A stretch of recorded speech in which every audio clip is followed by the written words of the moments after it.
Preparation of aryl halide, इसको शुरू करते हैं। लेकिन शुरू करने से पहले समझना तो पड़ेगा ना कि आखिर एराइल हैलाइड हम बोल किसको रहे हैं, एराइल पार्ट का क्या मतलब है। देखिए, ये पार्ट हो गया है हमारा एराइल और ये हो गया है हैलाइड।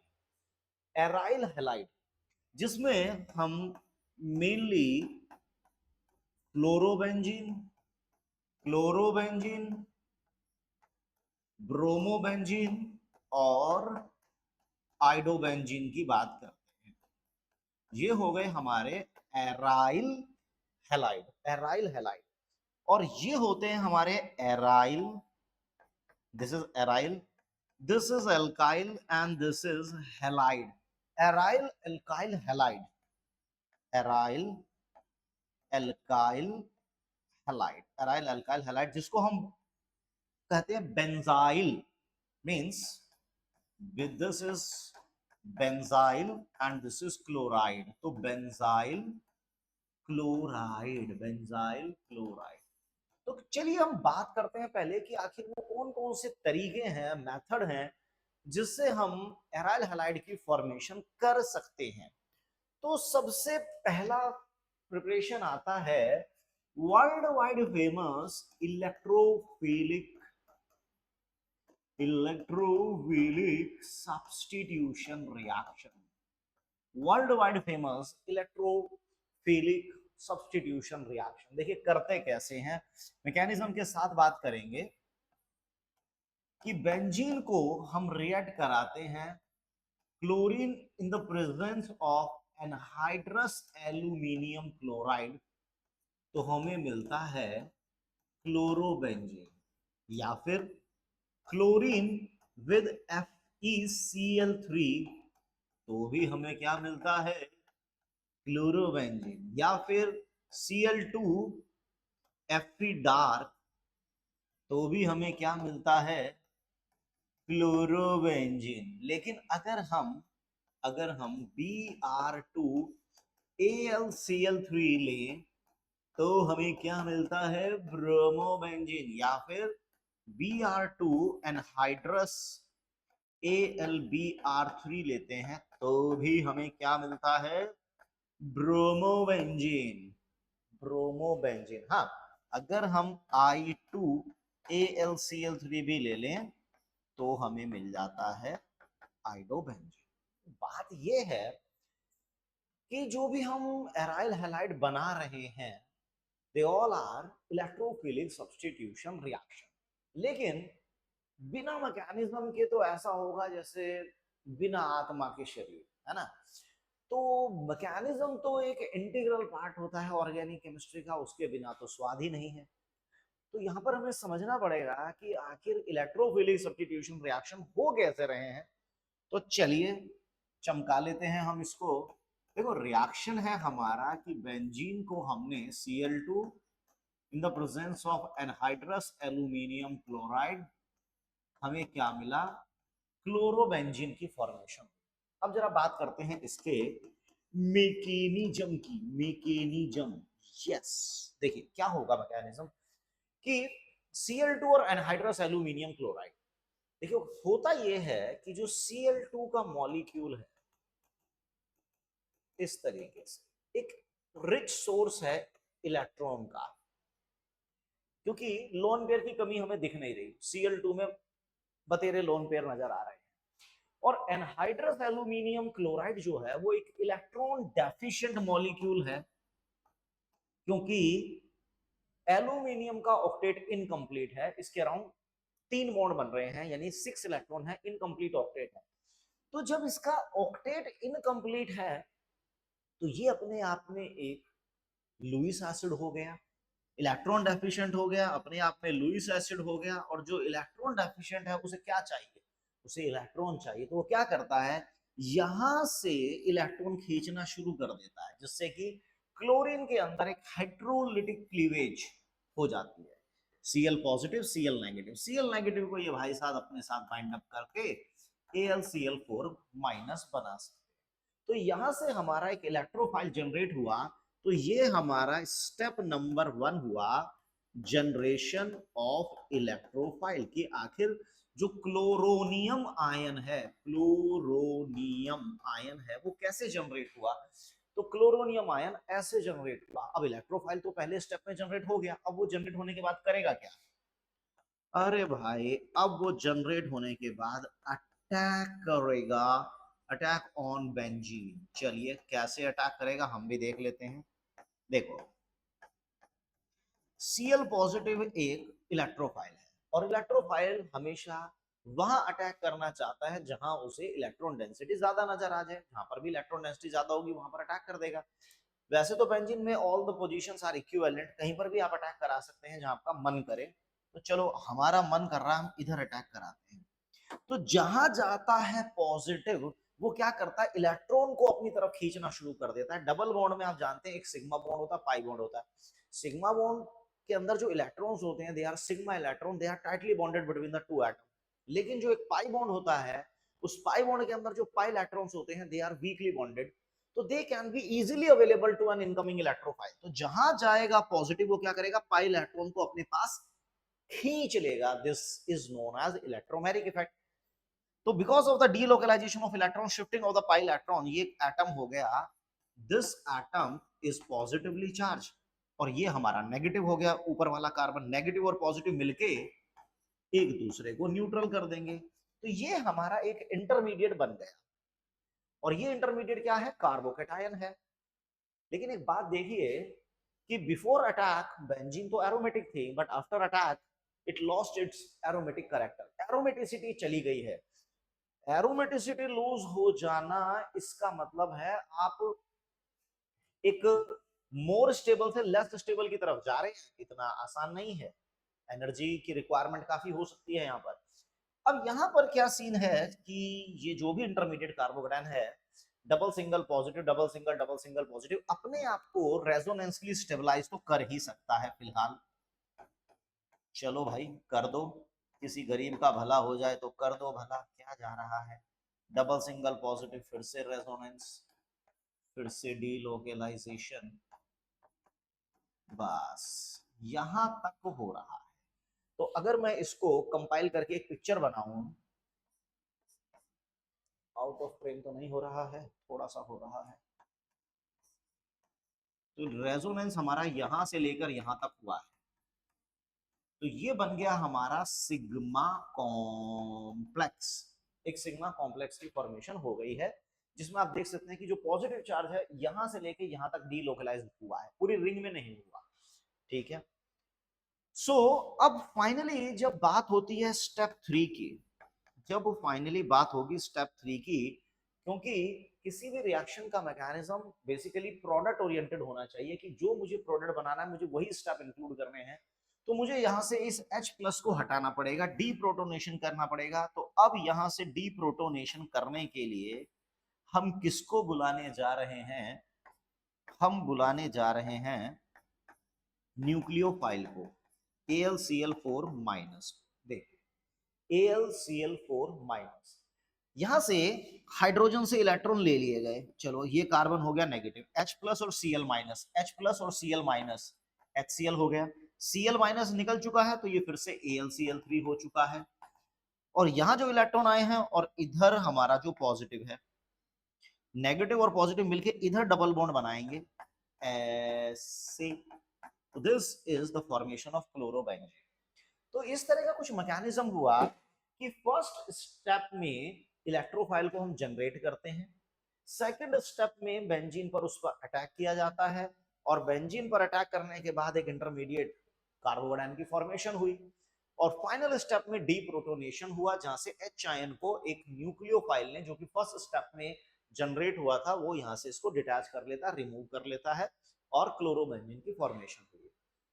अगर ये Br2 AlBr, if it is Br2 AlCl3, तो होता क्या, ब्रोमोनियम आयन आ जाता, AlCl3 Br माइनस, इस तरह से एक न्यूक्लियोफाइल जनरेट हो जाता। या फिर अगर आप Br2 AlBr3 ले लेते, तो Br positive plus AlBr4 negative, इस तरह से एक न्यूक्लियोफाइल जनरेट हो जाता। कहने का मेरा मतलब ये हुआ कि हम इससे क्लोरोबेंजीन, ब्रोमोबेंजीन और आइडोबेंजीन की फॉर्मेशन हैं, कर सकते हैं। और इंटरमीडिएट कौन है? कार्बोकेटायन। अब जहां पर भी इंटरमीडिएट कार्बोकेटायन है और कोई भी ऐसा ग्रुप जो पहले से ही बेंजीन पर लगा हुआ है, अगर वो इस कार्बोकेटायन को स्टेबलाइज करेगा तो रिएक्शन को फास्ट करेगा।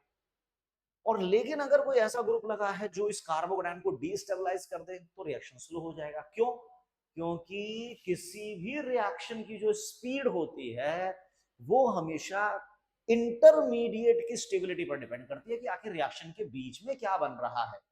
कार्बोकेटायन बन रहा है या कार्बोएनायन बन रहा है या फ्री रेडिकल बन रहे हैं, कार्बीन्स बन रहे हैं, नाइट्रीन्स बन रहे हैं, किस तरह का इंटरमीडिएट बन रहा है। क्योंकि यहां पर कार्बोकेटायन की फॉर्मेशन है, तो अगर बेंजीन पर कोई भी ग्रुप ऐसा लगा है which can stabilize this intermediate carbocation, तो that will enhance the rate of electrophilic attack, वो इलेक्ट्रोफिलिक सब्स्टिट्यूशन को फास्ट करेगा। लेकिन अगर कोई ऐसा ग्रुप लगा है which can destabilize this intermediate carbocation, वो क्या करेगा? रेट ऑफ रिएक्शन को स्लो करेगा। अच्छा, ये बात है। हाँ, यही तो बात है। देखो,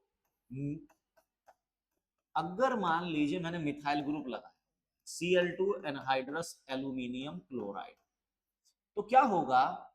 हमें इतना तो पता ही है कि methyl group plus I effect भी करता है और हाइपर कंजुगेशन इफेक्ट भी कर रहा होगा, तीन तीन हाइपर कंजुगेशन कर रहा है, तो बेंजीन को कहीं ना कहीं एक्टिवेट कर रहा है। हाँ, बहुत अच्छी तरीके से तो एक्टिवेट नहीं कर रहा, क्योंकि ये रेजोनेंस तो कर नहीं रहा, प्लस आर या प्लस एम तो कर नहीं रहा। ये अपना हाइपर कॉन्जुगेशन के थ्रू बेंजीन को थोड़ा बहुत एक्टिवेट करेगा, कार्बोकेटायन को स्टेबलाइज करेगा। तो इसीलिए ये ऑर्थो और पैरा पर अटैक करवा सकता है। ऑर्थो और पैरा पे क्यों? क्योंकि जितने भी ग्रुप प्लस आर या प्लस एम होते हैं वो बेंजीन रिंग को एक्टिवेट करते हैं। बेंजीन रिंग को एक्टिवेट करने का मतलब है they will increase electron density at ortho para position. अगर वो बेंजीन रिंग को एक्टिवेट कर रहे हैं तो जो इंटरमीडिएट कार्बोकेटायन होगा उसको स्टेबलाइज करेंगे।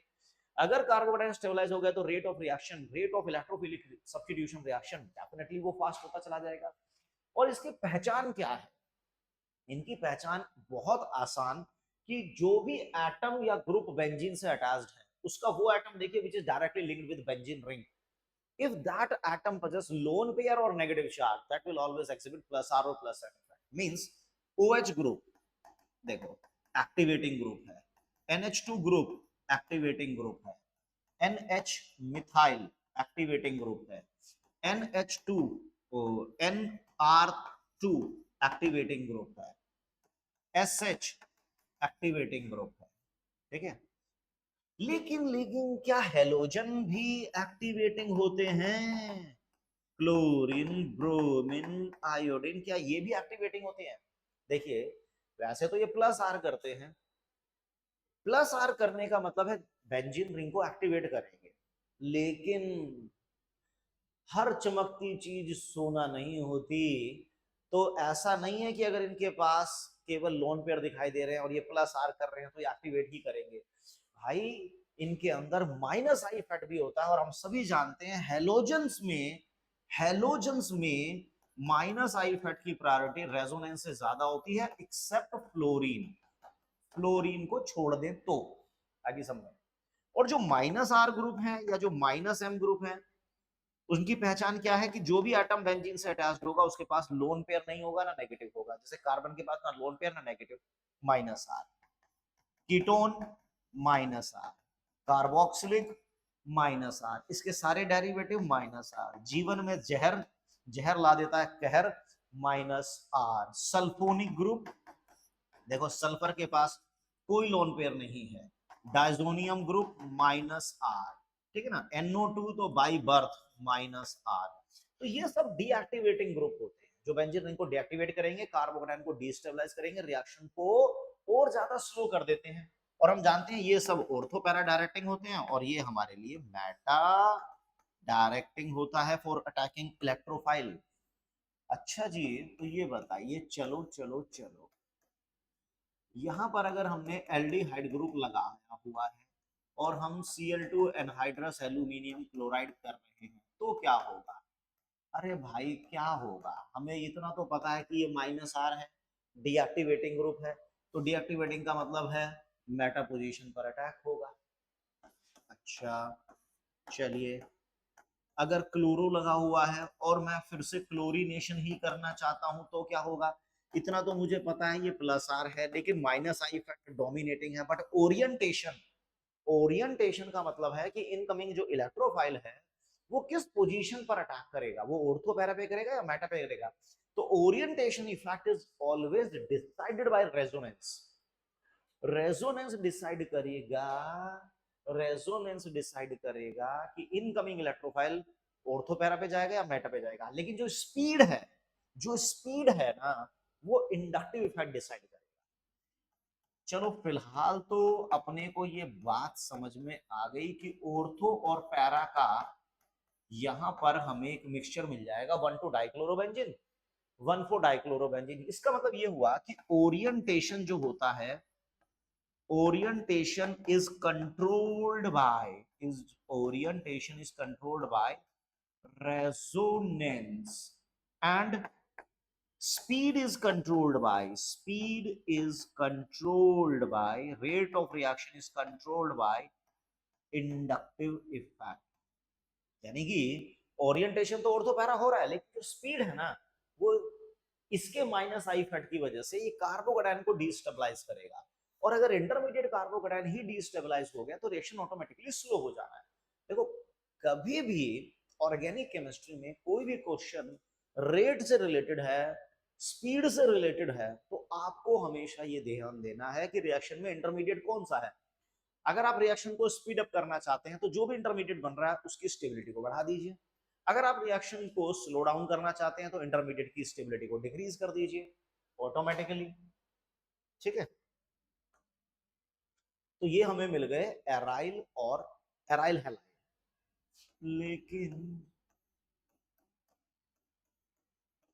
लेकिन अगर ये Cl2 UV लाइट है तो फिर ये मिलता है हमें benzyl chloride. This is free radical substitution. Monochlorination, dichlorination, benzal dichloride, Cl2 UV light excess में ले लेते हैं हम, तो benzo trichloride, benzo trichloride, benzyl, benzyl chloride, benzal dichloride, benzo trichloride. Right. तो चलिए, ये तो मेथड हुआ जिसमें हमने देख लिया कि इलेक्ट्रोफिलिक सब्स्टिट्यूशन के बेसिस पर हम क्लोरोबेंजीन, ब्रोमोबेंजीन, आइडोबेंजीन वगैरह बना सकते हैं। लेकिन ध्यान रखिए, फ्लोरिनेशन आप पूरी ऑर्गेनिक में देखेंगे, हम क्लोरिनेशन, ब्रोमिनेशन, लगभग आयोडीनेशन की भी बात कर लेते हैं, लेकिन जहां फ्लोरिनेशन आता है वहां चुपके से नमस्ते करके निकल लेते हैं। क्योंकि फ्लोरिनेशन करना, ये समझ लीजिए आप न्यूक्लियर बॉम्ब से खेल रहे हैं। फ्लोरिनेशन बहुत ज्यादा एक्सप्लोसिव होते हैं और उन्हें कंट्रोल करना बड़ा मुश्किल होता है, इसलिए फ्लोरिनेशन को अवॉइड किया जाता है डायरेक्ट तरीके से। ठीक है ना, कुछ इनडायरेक्ट कोई स्पेशल मेथड है तो बात अलग है, लेकिन फ्लोरिनेशन डायरेक्ट हम नहीं करते। चलिए, अब हम आते हैं from benzene diazonium salt, benzene diazonium chloride या बेंजीन डाइजोनियम सॉल्ट, बहुत ज्यादा इंपॉर्टेंट है। बेंजीन डाइजोनियम क्लोराइड होता क्या है, पहले मैं इसका स्ट्रक्चर लिख देता हूं। ये तो हो गया बेंजीन, ये हो गया डाइजोनियम और ये हो गया क्लोराइड। Benzene diazonium chloride. अगर ये स्ट्रक्चर थोड़ा विकराल लग रहा है, परेशान कर रहा है, तो इसको ऐसे लिख लो, N2 positive Cl minus, N2 positive Cl minus. तो बेंजीन डाइजोनियम क्लोराइड, इसको हम बनाते हैं पहले, और इसको बनाते हैं हम from aniline, aniline.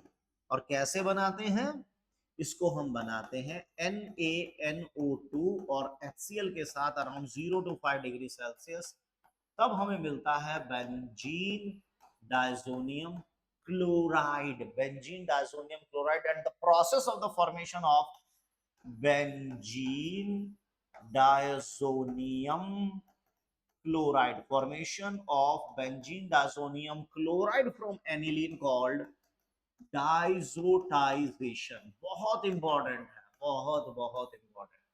Formation of benzene diazonium chloride या benzene diazonium salt from aniline in the presence of NaNO2 and HCl 0 to 5 degree, it is called diazotization process. तो देखो यार, यहाँ तो हमने एक नाइट्रोजन लिया और यहाँ पर हमें दो नाइट्रोजन दिख रहे हैं, बहुत ही ज्यादा कमाल होता हुआ नजर आ रहा है। तो इसकी जांच पड़ताल तो देखो करनी पड़ेगी, और जांच पड़ताल के लिए हम क्या यूज करेंगे, क्या फाइंड आउट करेंगे, इसका मैकेनिज्म। देखो बिना मैकेनिज्म के बात नहीं बनती। देखो होता ये है कि NaNO2 और HCl ये दोनों मिलके NaCl प्लस नाइट्रस एसिड देते हैं, नाइट्रस एसिड। अब ये जो HONO होता है, इसको देखो क्या होता है HONO, क्योंकि मीडियम कहीं ना कहीं एसिडिक तो है ही, ये अटैक मारता है यहाँ पर ऑक्सीजन पर, और ऑक्सीजन पे अटैक मारते ही आप देखिए ये बन गया protonated nitrous acid. Protonated nitrous acid undergo dehydration and form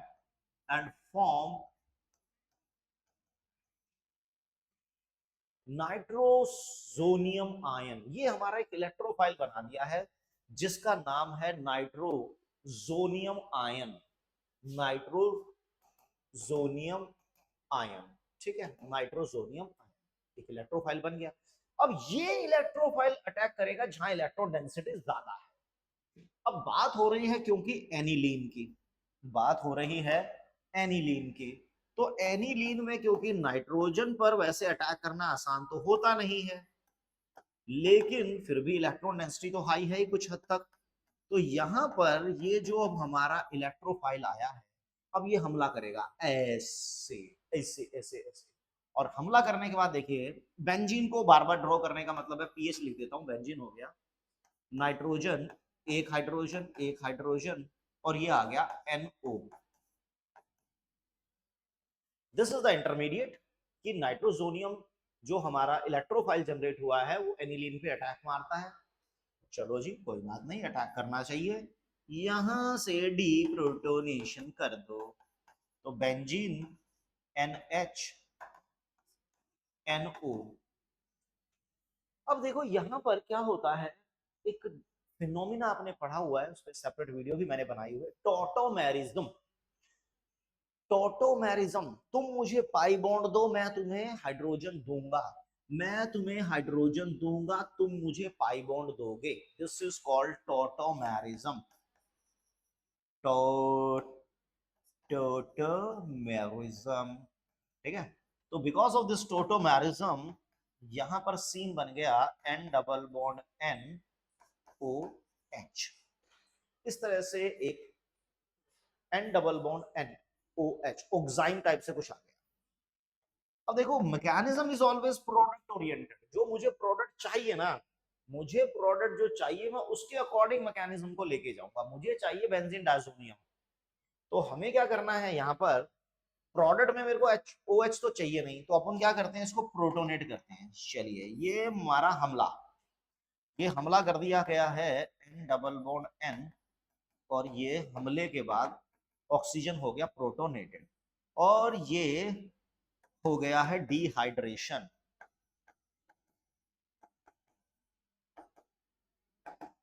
और अब यहां से डीलोकलाइजेशन, और ये क्या बन गया, जी ट्रिपल बॉन्ड आ गया। Now this is benzene diazonium salt, ये बन गया हमारा बेंजीन डायजोनियम सॉल्ट, ठीक है। और Cl माइनस भी अगर हम लगा दें तो फिर तो समझ लीजिए सोने पे सुहागा हो जाता है। अब ये हमें पूरी तरह बेंजीन डायजोनियम क्लोराइड नजर आ रहा है। तो this is the mechanism of डायजोटाइजेशन। तो डायजोटाइजेशन बेसिकली कुछ नहीं है कि process of converting aniline into benzene diazonium chloride. Aniline को जब हम बेंजीन डायजोनियम क्लोराइड में कन्वर्ट कर देते हैं, एनिलीन को बेंजीन डायजोनियम क्लोराइड में कन्वर्ट करते हैं अंडर द कंडीशन दिस कि NaNO2 plus HCl 0 to 5 degree. NaNO2 and HCl आपस में रिएक्ट करके बनाते हैं नाइट्रस एसिड, और nitrous acid undergo protonation and liberate nitrosonium electrophile. Nitrosonium एक इलेक्ट्रोफाइल जनरेट हुआ, और इलेक्ट्रोफाइल कहाँ अटैक करेगा, जहां इलेक्ट्रॉन डेंसिटी ज्यादा है। देखिए बात ध्यान रखना, mechanism is always product oriented. अपने को जो प्रोडक्ट चाहिए मुझे उसके अकॉर्डिंग वो स्टेप लिखने होंगे, क्योंकि बनने को, अटैक करने को तो ये ऑर्थो पैरा पे भी कर सकता है, ठीक। तो यहाँ पर अटैक हुआ, प्रोटोनेशन अटैक हुआ इलेक्ट्रोफाइल का, डी प्रोटोनेशन हुआ, टोटोमराइजेशन हुआ, टोटोमराइजेशन के बाद फिर से प्रोटोनेशन हुआ, क्योंकि मुझे यहाँ से OH को हटाना था, डिहाइड्रेशन हुआ, एंड देन डीलोकलाइजेशन हुआ, and finally we get benzene diazonium chloride. ये जो बेंजीन डायजोनियम क्लोराइड है ना, ये बेसिकली आप ये समझ लीजिए क्लोरोबेंजीन, ब्रोमोबेंजीन या फ्लोरोबेंजीन बनाने के लिए बहुत जबरदस्त रॉ मटेरियल हमें मिल गया है। क्लोरोबेंजीन, ब्रोमोबेंजीन या आयोडोबेंजीन बनाने के लिए ये जो बेंजीन डायजोनियम क्लोराइड है ना, ये बहुत ही शानदार रॉ मटेरियल है हमारे लिए। कैसे, देखिए, तो ये हुआ बेंजीन डायजोनियम और ये हो गया क्लोराइड, बेंजीन डायजोनियम क्लोराइड। अगर इस बेंजीन डायजोनियम क्लोराइड को हम cuprous chloride HCl 0 to 5 degree Celsius या cuprous bromide HBr 0 to 5 degree Celsius या cuprous cyanide HCN 0 to 5 degree Celsius. तो देखिए यहाँ पर क्या होता है, तीनों रिएक्शन में जो क्लोरीन कॉपर के साथ अटैच्ड है, यहां से हमें देता है chlorobenzene, bromobenzene and cyanobenzene with the liberation of N2 N2 N2 plus HCl वगैरह, यहाँ से HCl HBr HCN as a by product eliminate हो। तो काम की बात क्या है कि the process of converting benzene diazonium chloride, benzene diazonium chloride को जब आप कन्वर्ट करते हैं क्लोरोबेंजीन, ब्रोमोबेंजीन या साइनोबेंजीन में, वैसे साइनोबेंजीन हमारे लिए एराइल हैलाइड नहीं है, बट क्योंकि ये तीनों reaction is like Amar Akbar Anthony, बहुत ज्यादा फेमस हैं तीनों, और इनका एक नाम होता है जिसको हम बोलते हैं सैंड मेयर रिएक्शन। ये तीनों ही रिएक्शन सैंड मेयर रिएक्शन में इंक्लूड किए जाते हैं। Cuprous chloride HCl, cuprous bromide HBr, cuprous cyanide HCN, formation of chlorobenzene, bromobenzene and cyanobenzene takes place respectively. कि क्यूप्रस क्लोराइड से क्लोरोबेंजीन, क्यूप्रस ब्रोमाइड से ब्रोमोबेंजीन, क्यूप्रस साइनाइड से cyanobenzene, इसलिए मैंने रिस्पेक्टिवली टर्म यूज किया है। ये होते हैं हमारे सैंड मेयर रिएक्शन। लेकिन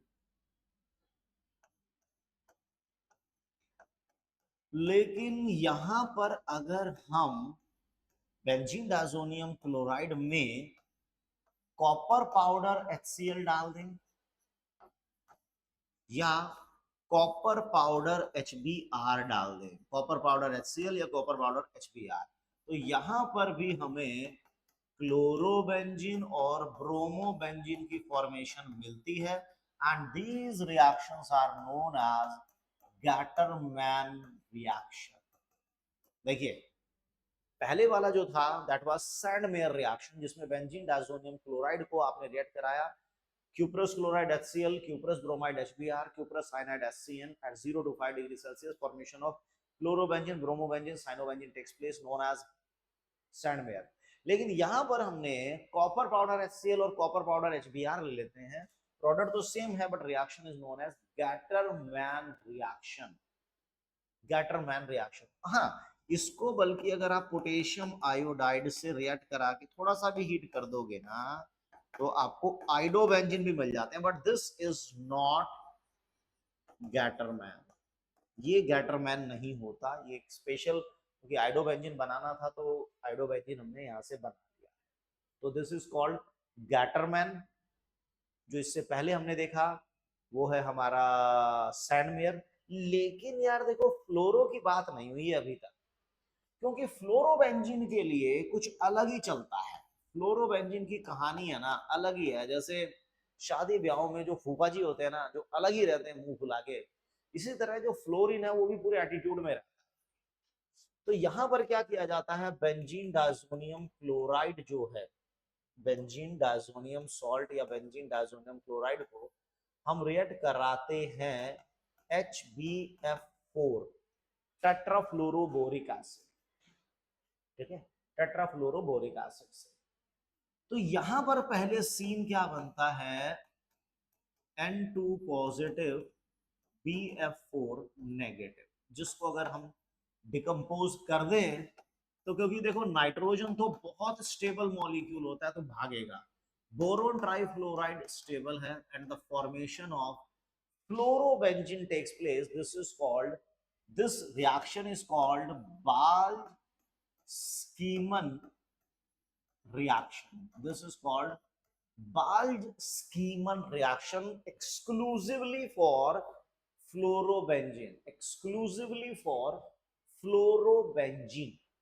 देखिए बेंजीन डायजोनियम क्लोराइड जो है ना, मैंने बताया ये एक रॉ मटेरियल है भाई साहब, जिससे आप क्लोरोबेंजीन, ब्रोमोबेंजीन, साइनोबेंजीन, आइडोबेंजीन सब कुछ बना सकते हो। तो अब हम एक काम करते हैं, एक ऐसा मैप तैयार करते हैं जहां से आप chlorobenzene, bromobenzene, iodobenzene, cyanobenzene, fluorobenzene, phenol, benzene और भी दुनिया भर के कंपाउंड आप बना सकते हैं। मींस मुझे अगर दिल्ली में कहीं पर भी जाना है तो राजीव चौक एक ऐसा मेट्रो स्टेशन है जहां से मुझे हर तरफ की मेट्रो मिलेगी। तो अपन क्या करते हैं, एक राजीव चौक तैयार करते हैं इन रिएक्शन का। कहते हैं सर ये क्या बकवास है, जी हाँ ये देखो, ये बन गया हमारा Rajiv Chowk, benzene diazonium salt N2 positive Cl negative. अब अपने को अगर क्लोरोबेंजीन बनाना है तो cuprous chloride HCl 025 degree Celsius, ये आ गया क्लोरोबेंजीन, रिएक्शन का नाम हो गया Sandmeyer.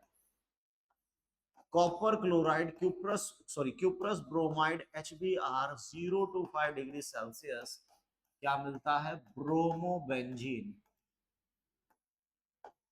Cuprous cyanide HCN 025 degree Celsius, क्या मिल गया, साइनोबेंजीन। तो ये तीनों तो हो गए भाई हमारे सैंडमेयर रिएक्शन, सैंडमेयर रिएक्शन। चलिए नो प्रॉब्लम। अगर हम इसको रिएक्ट करा देते हैं कॉपर पाउडर HCl के साथ तो क्या मिलता है, क्लोरोबेंजीन। और अगर हम इसको कॉपर पाउडर HBr के साथ रिएक्ट कराते हैं तो मिलता है ब्रोमोबेंजीन। इन रिएक्शन का नाम हो जाता है, दोनों का नाम हो जाता है गैटरमैन, गटरमैन नहीं, गैटरमैन रिएक्शन। अच्छा जी, पोटेशियम आयोडाइड के साथ थोड़ा हीट कर दीजिए बेचारे को, तो बहुत ही प्यार से आपको आइडोबेंजीन दे देता है। टेट्राफ्लोरोबोरिक एसिड के साथ हीट भी करना पड़ेगा तो आपको बड़े ही प्यार से फ्लोरोबेंजीन देगा। रिएक्शन का नाम अभी थोड़ी देर पहले लिखा, bald-Schiemann reaction, bald-Schiemann reaction exclusively for fluorobenzene. अच्छा जी, अगर हमें फिनोल बनाना है तो पानी डाल के हीट कर दो, यू विल गेट फिनोल। ये रिएक्शन मैंने लिख दिए, वैसे वो प्रिपरेशन का पार्ट नहीं है, phenol is not the part of preparation of aryl halide. लेकिन क्योंकि बेंजीन डायजोनियम क्लोराइड की बात हो रही है तो जो भी रिएक्शन इसके साथ अटैच्ड हैं उनको लिख देना उचित रहेगा, बेटर रहेगा, फिनोल। अच्छा, H3PO2 जो कि एक रिड्यूसिंग एजेंट है, it reduces benzene diazonium chloride to benzene and itself get oxidized to H3PO3। इसी तरह से बेंजीन डायजोनियम क्लोराइड को रिड्यूस करने के लिए हम इथेनॉल भी लेते हैं, इथेनॉल रिड्यूस कर देगा इसको बेंजीन में और खुद एल्डिहाइड में ऑक्सीडाइज हो जाएगा, खुद एल्डिहाइड में ऑक्सीडाइज हो जाएगा। ये दोनों रिएक्शन बड़ा इंपॉर्टेंट है, reduction of benzene diazonium chloride. देखो ये फिर भी एरोमेटिक है, जो एरोमेटिक डायजोनियम सॉल्ट है वो फिर भी स्टेबल हो जाते हैं रेजोनेंस की वजह से। अगर ये एलिफेटिक होते ना तो तबाह हो जाते हैं, क्योंकि एलिफेटिक में रेजोनेंस तो होता नहीं, तो बहुत ज्यादा स्टेबिलिटी का भी कोई मतलब नहीं है, तो लेस स्टेबल होते हैं। जो एरोमेटिक, जो सॉरी एलिफेटिक हैं, they are less stable, aromatic they are quite stable because of resonance. तो बेंजीन डायजोनियम क्लोराइड के ये मैंने कुछ रिएक्शन लिखे हैं, यहां से हम साइनोबेंजीन को भी बहुत ज्यादा इलेबोरेट कर सकते हैं। देखो साइनोबेंजीन को अगर हमें इलेबोरेट करना है तो यहां पर हम इसका अगर कंप्लीट हाइड्रोलिसिस कर दें, कंप्लीट, तो साइनाइड के कंप्लीट हाइड्रोलिसिस से आ जाते हैं कार्बोक्सिलिक एसिड। अगर हम इसका करते हैं पार्शियल हाइड्रोलिसिस, पार्शियल, तो हमें मिल जाते हैं अमाइड, CONH2 अमाइड। लेकिन अगर हम इसका रिडक्शन करते हैं sodium in the presence of ethanol, sodium ethanol, तो ये होता है मेंडियस प्रोसेस कि साइनाइड रिड्यूस होके बेंजाइल अमीन में चला जाता है, बेंजाइल अमीन में। This is called Mendius process, Mendius process. और भी रिएक्शन हो सकता है लाइक डिवाल एच, ये आप बाद में पढ़ेंगे, मैकेनिज्म के साथ भी कराऊंगा इसको। DIBAL H, diisobutyl aluminium hydride after hydrolysis produce benzaldehyde. वैसे तो बहुत सारे रिएक्शन हो सकते हैं साइनाइड के। देखो क्या होता है ना, जरूरी नहीं है कि डेस्टिनेशन से जो भी आपको जहां पर भी जाना है, राजीव चौक की मेट्रो आपको एक ही बारी में पहुंचा देगी। हो सकता है बीच में कोई मेट्रो चेंज भी करनी हो। तो अगर मुझे बेंजीन डाइज़ोनियम क्लोराइड से बेंजल्डिहाइड जाना है तो पहले मैं साइनोबेंजीन बना लूंगा, साइनोबेंजीन में डिवाल एच डाल के बेंजल्डिहाइड बना लेंगे। ठीक, तो ये काफी रिएक्शन हो गए हैं, बट फिर भी एक दो रिएक्शन और रह गए हैं, मैं लिख देता हूं उनको भी, क्योंकि बड़े फेमस रिएक्शन है। बेंजीन डाइज़ोनियम क्लोराइड को अगर हम रिएक्ट करा रहे हैं फिनोल के साथ, फिनोल के साथ, फिनोल एसिडिक है, तो मीडियम यहाँ पे थोड़ा बेसिक किया जाता है, 9 से 12 का शो। तो यहां से पैरा पोजीशन से H और यहां से Cl, HCl को निकाल लो। वीडियो थोड़ा लंबा हो रहा है क्योंकि मुझे वैसे तो सिर्फ एराइल हैलाइड ही करना था इसमें, बट क्योंकि ये बेंजीन डाइज़ोनियम क्लोराइड आ गया तो मैंने सोचा लिख ही देता हूं। 4 हाइड्रोक्सी एजोबेंजीन, 4 हाइड्रोक्सी एजोबेंजीन। यहां पर क्या हुआ कि दो बेंजीन रिंग कपल्ड हो गई, इसीलिए रिएक्शन का नाम आ जाता है कपलिंग रिएक्शन, कपलिंग रिएक्शन। एक रिएक्शन और लिख देता हूं इसमें कि बेंजीन डाइज़ोनियम क्लोराइड को एनिलीन में, जिसमें पीएच हम लगभग 3 से 5 ले लेते हैं, पैरा पोजीशन से H और Cl निकाल दो, आपको फिर से मिल गया, क्या मिल गया, 4 अमीनो एजोबेंजीन, 4 अमीनो एजोबेंजीन।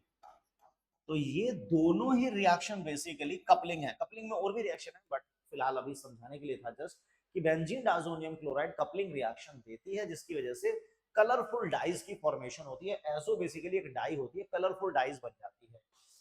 अच्छा, वेरी गुड। कोई और तरीका, कोई और तरीका? जी हाँ, Hunsdiecker reaction. Hunsdiecker reaction basically क्या है, ये हम एलिफेटिक में भी डिस्कस कर चुके थे कि silver salt of fatty acid, silver salt of acid को जब आप bromine in the presence of CCl4 कराएंगे तो ये तो डी कार्बोक्सिलेट हो जाता है, CO2। और डी कार्बोक्सिलेशन यानी कार्बन डाइऑक्साइड क्योंकि बहुत स्टेबल मॉलिक्यूल है तो भागेगा रिएक्शन उस डायरेक्शन में, ये निकल जाता है, प्लस सिल्वर ब्रोमाइड। इस टाइप से रिएक्शन में ब्रोमोबेंजीन की फॉर्मेशन हो सकती है। This is called Hunsdiecker reaction, Hunsdiecker reaction. एक प्रोसेस और भी होता है, Raschig process. Raschig process basically एक कमर्शियल मेथड है। दिस इज कमर्शियल प्रिपरेशन, जिसमें बेंजीन के वेपर होते हैं, जिसमें HCl, मतलब बेंजीन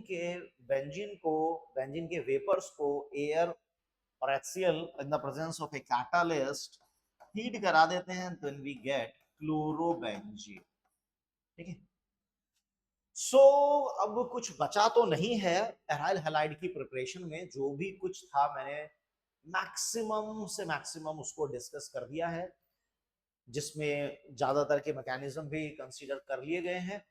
तो this is the complete lecture on the preparation of aryl halide, जिसको आप पढ़ लीजिए, बेटर रहेगा। तो मिलते हैं नेक्स्ट वीडियो में chemical properties of aryl halide के साथ। टिल देन पढ़ते रहिए, बढ़ते रहिए और मेहनत करते रहिए। Thank you very much.